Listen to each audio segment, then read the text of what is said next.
కొన్ని మన క్రతువుల్లో, మన ఆచారాల్లో ఒక విశిష్టమైన ఆచారం ఉంటుంది. పుట్టమట్టి తెస్తారు కొన్నిటికి. హ్మ్. మామూలు మట్టి పనికిరాదు.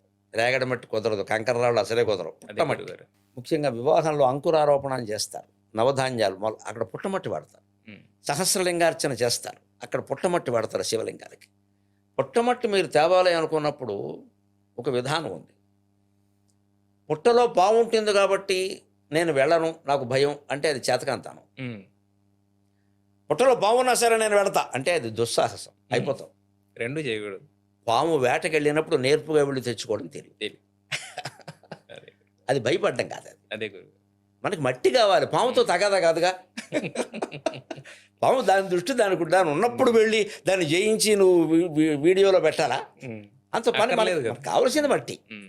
ఆ మట్టి అక్కడ ఉన్నప్పుడు అసలు పాము ఉంటుంది, ఉందో లేదో అనుమానం ఉంది. హ్మ్.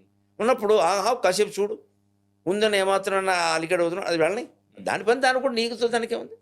హాయిగా తెచ్చుకో. హ్మ్. అసలు నేను అది ఉంది కాబట్టి ఉంటుందేమో అన్న భయంతో వెళ్ళను అనడం చేతకంతం. ఎప్పటికీ నీకు పుట్టమట దొరకదు. హ్మ్. ఉన్నా సరే వెళతానడం దుస్సాహసం. ఏం జరుగుతుందో తెలియదు. చేయదు. అందుకని నేర్పు ఏమిటి అంటే ఓర్పుగా ఉండి వేచి చూసి పాము బయటికి వెళ్ళాక బయటికి వెళ్తే మళ్ళీ గంట వరకు రాదు. దాని ఎలకలు దానికి కావాలి కదా. నీకు పుట్టమట్టు కావాలి, దానికి ఎలకలు కావాలి. హ్మ్. అప్పుడు తీసుకోవాలి. హ్మ్.